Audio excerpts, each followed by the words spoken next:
Hey guys, so today I want to talk about a Vex melee build. It's a bit unorthodox because Vex does not really have a melee action skill tree, but there are a few things that I've figured out that can make it work and make it feel really, really good.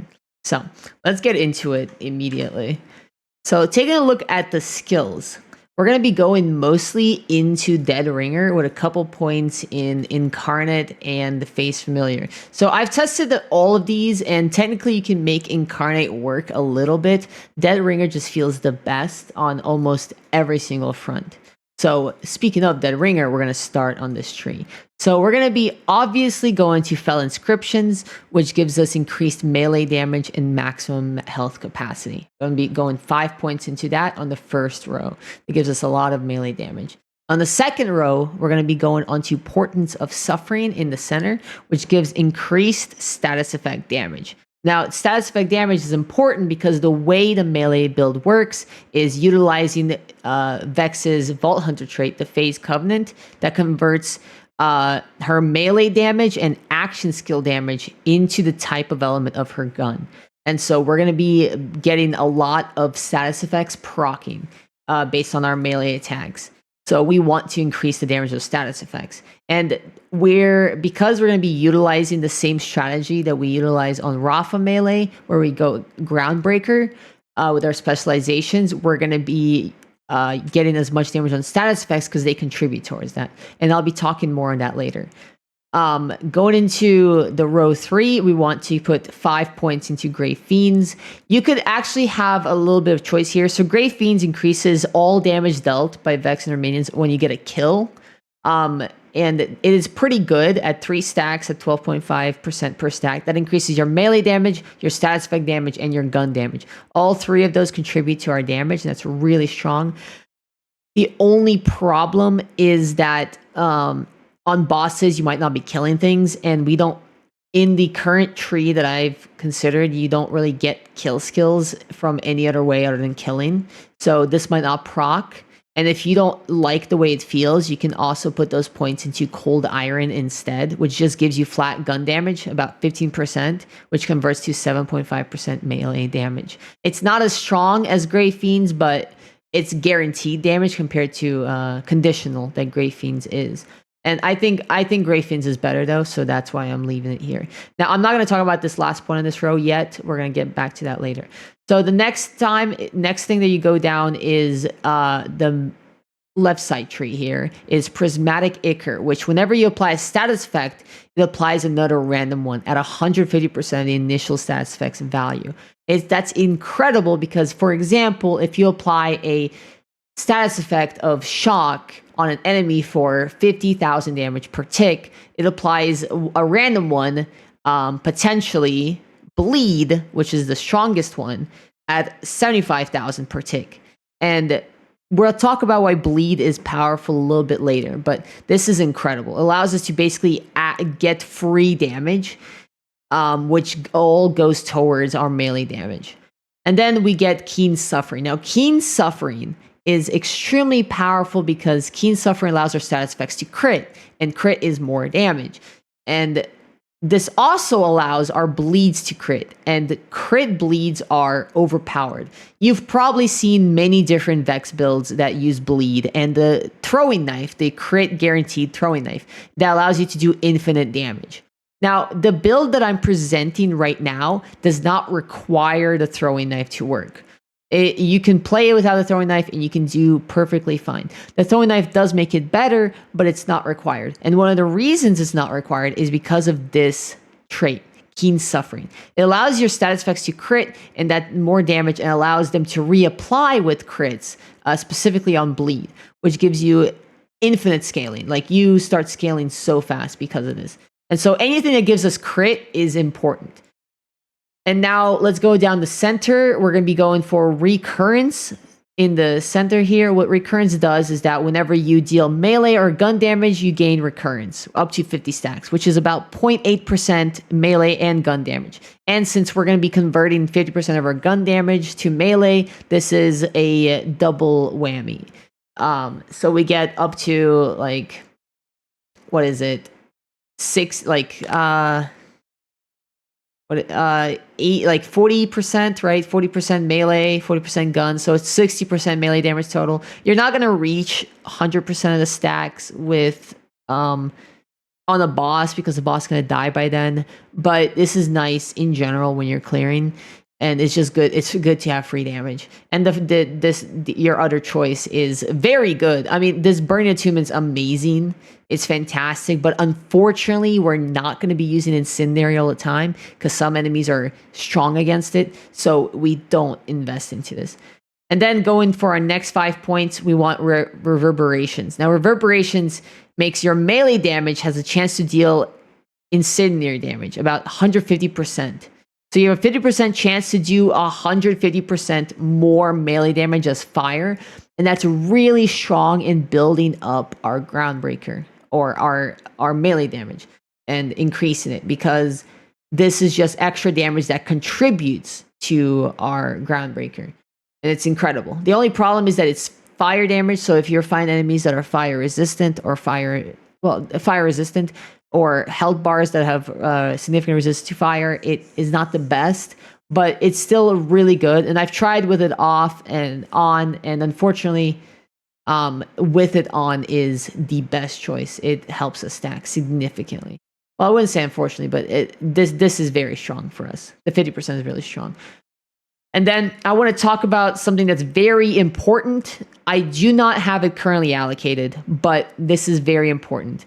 So Haruspex and Pincushion. These two nodes are extremely important if you do not have the crit knife. So the reason is you can build up stacks on enemies very quickly. You can build up damage very quickly. But unfortunately, some enemies are hard to build up damage because you're in melee and they like to do various things like knock you around, to deal insane damage to AoE, or run around, teleport, like Shadow Pelt teleports all over the place, and it can be hard. So what this does is this allows your melee to throw a knife every 18 seconds. And that knife, it throws 2 knives. And that knife is very good for building up status effect stacks. So if you have Haruspex and Pincushion together, like, don't use only Haruspex. You need to have both. So that's 2-point investment. Do not go 5 in Haruspex. You put 1 point in Haruspex, 1 point in Pincushion. It's 2 points total. So if you have these two every 18 seconds, or as the combat starts, and the videos I showed in the intro use these skills actually. And as the combat starts, you throw out 5 daggers at the enemy. And that is very strong because they will apply a status effect. It's almost guaranteed to apply a status effect. I have seen it not apply it maybe once, and that is like after hundreds of throws. And what that does is, because you apply a status effect, you can then utilize your specters. And I want to talk about those in a moment, but what that does is it allows you to start stacking damage immediately without having to do attacks hoping the status effect procs. And you can just start scaling off the bat. It's really good for bossing. It's incredibly good for bossing. This allows you to do almost any boss without the crit knife and build up damage really fast. The only problem, and the reason I do not have them allocated on the tree right now, is because they feel a little bit clunky to use in general play. And what I mean by general play is if you are running around fighting enemies, just out in the open world, or like you're doing a dig site and there are a bunch of enemies you have to kill, because the issue is they are very slow. The amount of time it takes to throw the knife is like you could probably get 2 or 3 normal melees in that time frame that it takes you to throw one of these knives, and it feels clunky. And you also have to aim it. It's like a gun while it's throwing out. It feels a little bit clunky to use in normal play, and that's the only reason I don't have it allocated. I do not like how it feels when I play normally. However, if you do not have the crit knife, this is probably required. You could make do without, but this is, I'd say, it's highly recommended. And even, actually, no, if you have the crit knife, you probably shouldn't even use these. But yeah, these are highly recommended if you do not. So that is, I wanted to talk about this because this is very important. Now, about the augments and capstone. So the augments here, you have basically two choices. You have either Wither or Coven. So I want to explain why it's between these two choices. So Dead Ringer allows you to summon a Reaper or a Spectre, and we're going to be using Spectres here. And Coven is strong because Spectres, when you summon them, they give us crit chance. Now, crit chance is very good because it allows us to stack our bleeds faster, allows us to stack our everything else faster, because you just want to get as much damage as soon as possible. And that is very good. Crit chance is very good. And the benefit of Coven is that when you're jumping into a boss fight, you can pre-place them. You can place the Spectres before you start the fight. It allows you to gain your crit, and it allows you to place, and you have them ready for when the boss spawns, basically. So you place them during downtime when nothing's happening. And that's why Coven is good. However, Wither is significantly stronger, because what Wither does is that whenever an enemy has a status effect and you place a Spectre, that enemy will get Wither on it from the Spectre. And what Wither does is that it does some damage. That damage is irrelevant, but it increases the enemy's damage taken by 30%. And the reason this 30% is important is because it's multiplicative. Compared to increases in damage, like for example, Cold Iron increases gun damage by 3%, or Grave Fiends by 12.5%. That is additive. It's an additive percentage on your normal damage. But this is multiplicative. So that means any damage you do is multiplied by 1.3, which is significantly stronger than anything else you can do. This increases your damage to such a high degree that I can't recommend using Coven unless you just don't like the playstyle. And the issue with Wither is that you have to place the Spectre after the enemy already has a status effect. So you have to first hit the enemy to the point where it has a status effect. And if you're using the pincushion, that's not an issue. But if you're not, you have to hit him a few times. But the enemy gets hit until it has a status effect, and then you place Wither. And that can feel a little bit annoying. It's not that big of a deal. I've noticed you get the status effect on the enemy pretty instantly, and it's not that bad. But the problem is that you have to do it after, and that can just feel difficult to play. I recommend try them out. You can swap between the two, try out which feels better, but Wither is significantly more damage. You scale up really quickly. And the benefit is it's also 30% per status effect. So if the enemy has, for example, like cold, fire, shock, radiation, bleed, that's 5 status effects that they're ticking. Ticking is damage taken over time. And this Wither will be applied per. Now you have to summon multiple Spectres to apply a different one, but this Wither will be 30% for each one, up to 3 because you have 3 Spectres.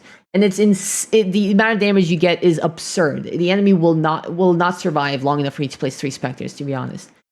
And then your capstone does not matter. You can pick either Heirloom, you can pick Grim Reaper, it doesn't matter. This capstone, I just clicked it because it's there. This does no damage. It's irrelevant. You can maybe find a gun to copy. I've tried Kickballer that everyone says is overpowered. It really doesn't matter. It's irrelevant. So I just clicked Heirloom just to click it. Now going down the other trees, we go to the Phase Familiar. Hasty Fiends on Phase Familiar is really good for 3-point investment, which is really cheap. You get 15% movement speed and 20% damage reduction. Both are incredible. The movement speed is the important part, in my opinion. So that's why you put these 3 points here. There is just really strong for such a low investment. And then going to Incarnate, we go 5 points in Grave Sights, which increases crit damage and gun handling. Gun handling does not matter, but crit damage does. So this is on kill skill. We're not proccing kill skills often, so this is kind of a dead node a little bit. But when you're clearing, it's good. When you're like doing open world stuff, it's nice. So yeah, crit damage is good. I've taken a look at these other ones. You could go Guns and Needles. Volatile Essence is not strong. You can go Leech and Attunement technically, but I wouldn't recommend it because we're going to be elemental weapons most of the time. So Grave Sights is the best thing here. And then we go Bloodletter in the middle. Now Bloodletter is the most broken node in the entire game. The amount of damage this node does is absurd. This carries everything. It's really strong. Now, there's a few reasons why we're going Bloodletter. The first reason is that if bleed is ever applied, which I want to note, bleed is only applied through Prismatic Ichor because we don't do gun damage, we don't do skill damage. Prismatic Ichor is the only way to apply bleed.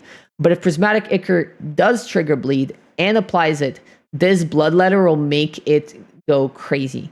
Because we have crits from Keen Suffering, Bloodletter will make your bleed go to the moon in terms of damage. You're going to be doing absurd amount of damage. It's going to be insane. And so I highly, highly recommend Bloodletter. It is just, it's crazy. It's just nuts. This is what carries so many builds, and this is what's going to help make our build go even stronger.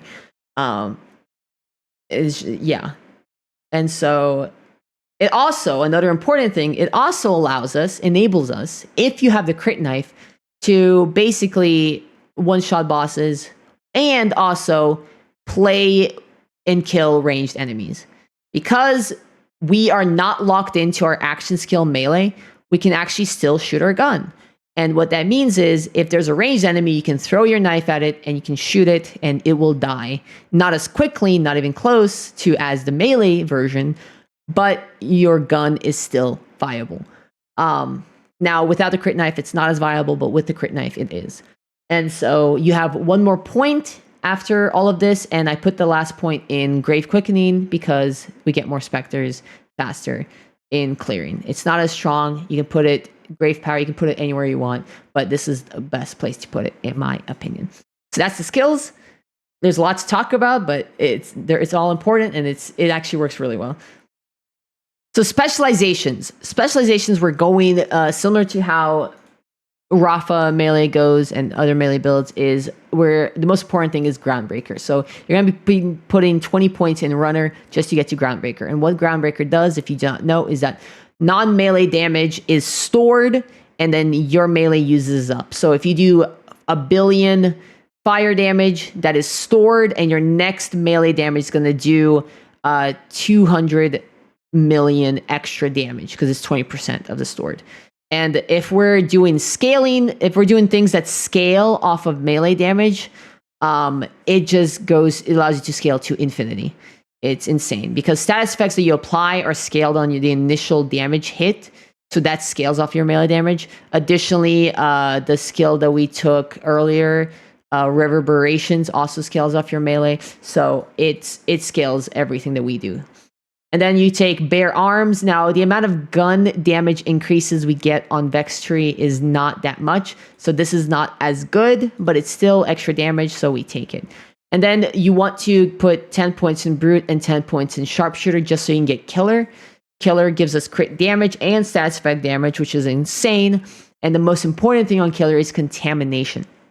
Crit hits grant increased status effect application chance. Status effect application chance is very important for us because it allows us to apply more status effects as fast as possible. And you're going to be critting quite a lot, and you're going to be getting this at 10 every time. Because our status effects can crit, they will trigger this and increase your chance to apply status effects. This is really strong. This is very powerful. This is important for our build. So this is also required.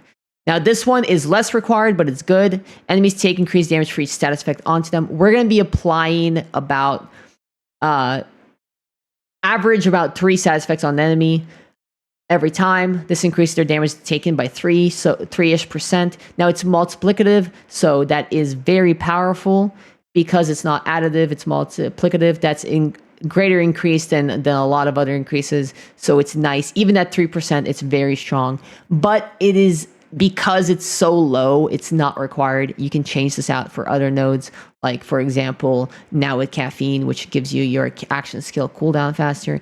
But I found that this feels better, and I don't need my Spectre cooldown to be that fast. I usually have them up every time I need them. So you can have this interchangeable.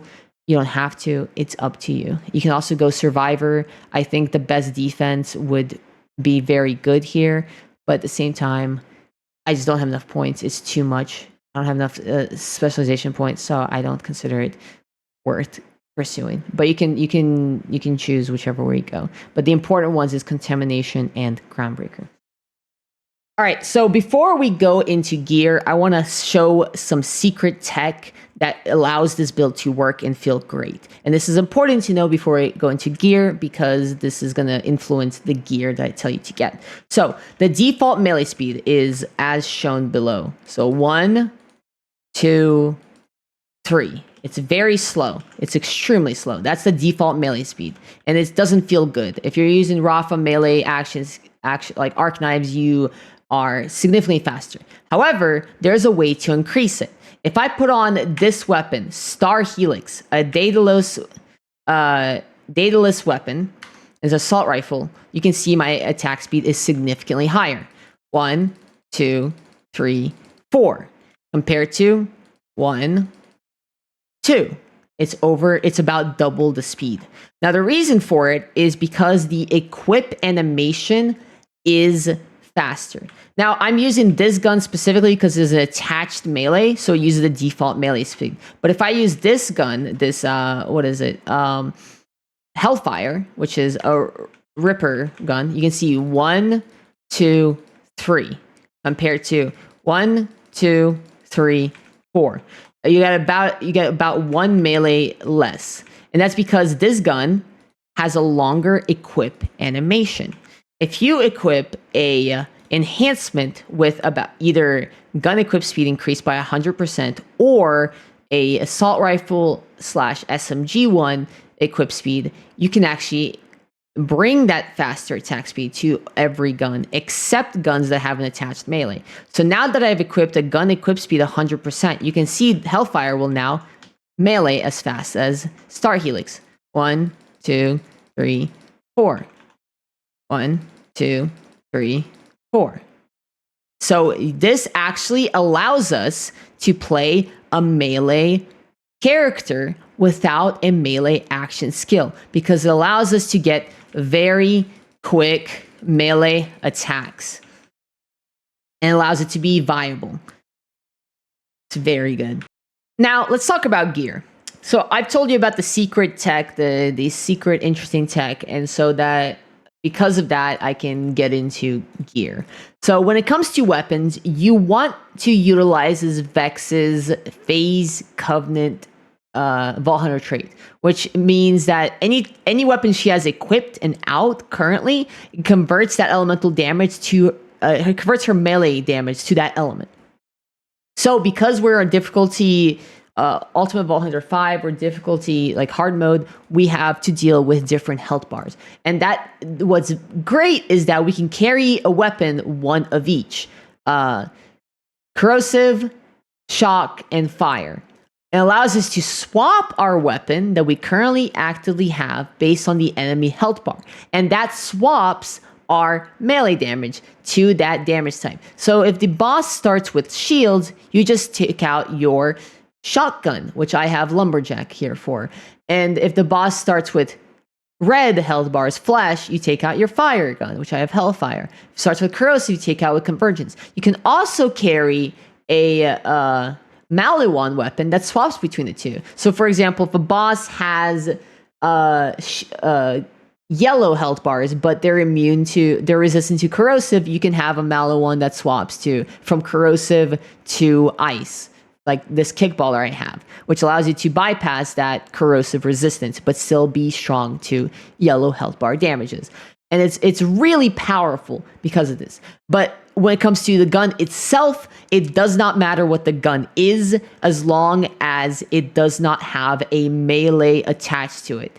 Because, for example, this purple weapon, Quilled Scraping Phage, has a melee attached to it, it will be using the gun's melee, and we do not want that at all. So the gun really does not matter as long as it's an element that you can have equipped, so you can utilize it, and it doesn't have a melee attached. Additionally, some guns have a long equip time, like snipers. You pull the bolt back. You do not want to use snipers. I recommend SMGs or assault rifles. There are some assault rifles that also pull the bolt back, and that creates a longer animation when you melee. Just test it out, see how it feels. You want to get at least like 4 melees out in the span of 2 seconds. That's like, I think, the maximum.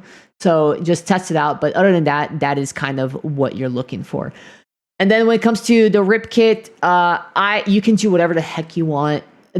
Honestly, this build does not have too much investment in terms of what gear is needed. Rip kit, you can do whatever you want. You can use. I like large triple bypass because you get it back on kill. It doesn't matter what's on it. Like I have leech to give me more lifesteal. It does. You can have anything you want, anything that you feel. Nothing's required.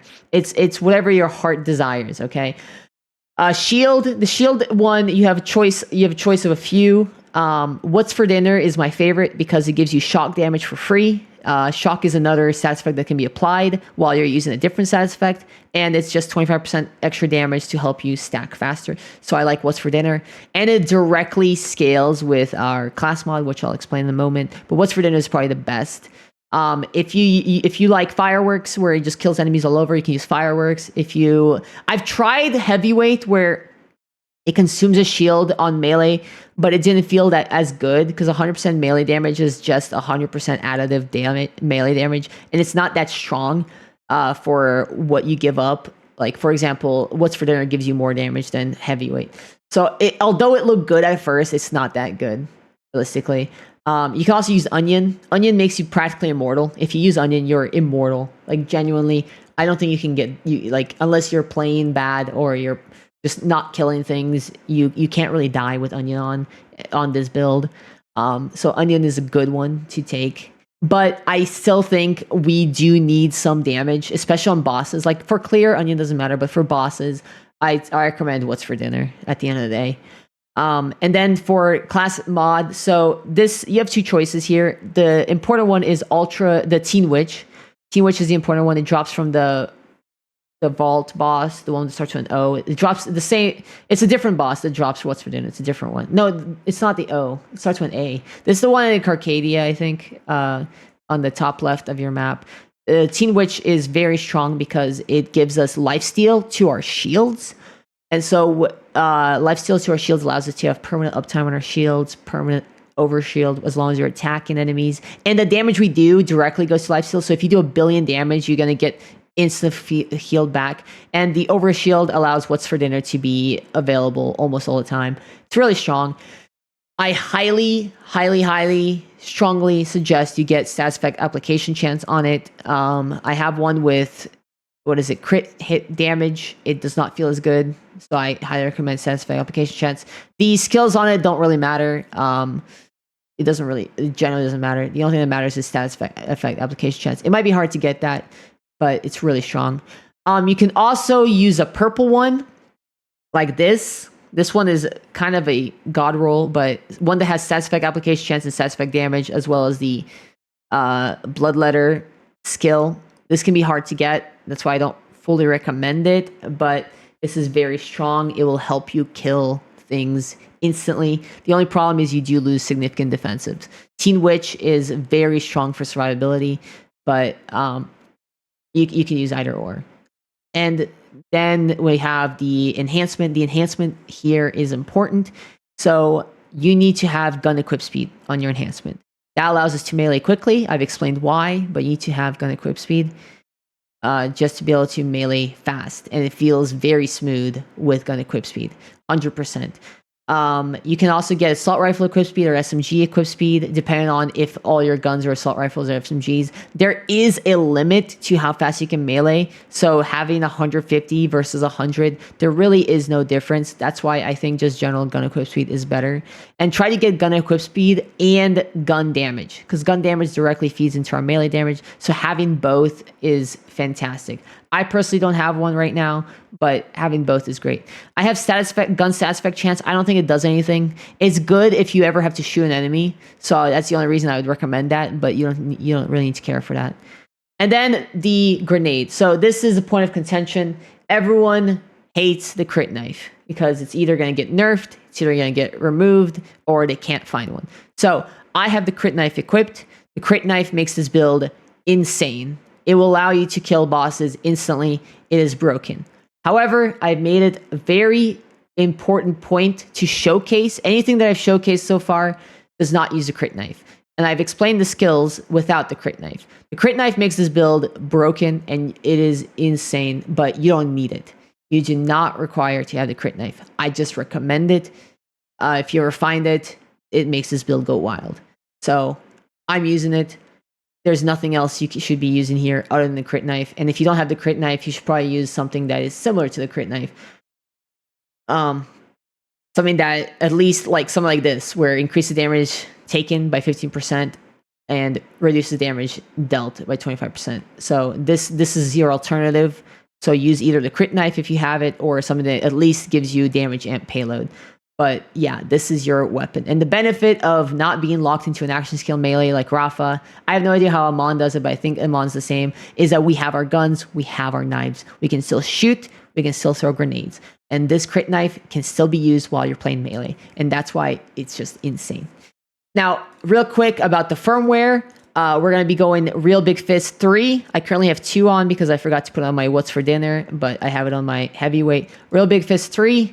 We have 1 Rubber Man. Now, this could be anything. So I'll just go Real Big Fist 3, 1 Action Fist. Those are what I highly recommend because they give you melee damage by a large margin. And then the other one, I put Rubber Man for more defensives. You can put anything you want. You can put action skill reduction from, I think, the goo fairy or whatever it's called, but this is probably the best thing. Rubber Man, just some minor DR. It doesn't really matter. The only important things is Action Fist 1 and Real Big Fist. Yeah, that's the gear. So I wanted to highlight the differences between no crit knife and crit knife. Without the crit knife, the build is completely viable. It's just a bit slower, and the crit knife just makes it way, way better. And it's not necessary, but it is recommended. But you can play without. So I did want to mention one thing before we end this video, is that there is an issue with the fact that melee and grapple share the same button. So as you're flying around, you might accidentally grapple to a point or grapple an explosive into your hand. It gets a little bit annoying, a little bit disorienting, but once you get used to it, you know how to avoid it and kind of adjust for it. But other than that, the build feels amazing. You can survive explosive enemies, which is the weakness of other melee builds. You can move pretty quickly with a fully upgraded dash. You can do a lot of damage. You can clear well, and you can actually deal with flying enemies. Because our gun is available, you can also deal with flying enemies. So this build actually does it all. It's really good, and I had a lot of fun making it. I hope you guys enjoy this little unorthodox build. It's pretty unique. And once again, thanks for watching. Peace.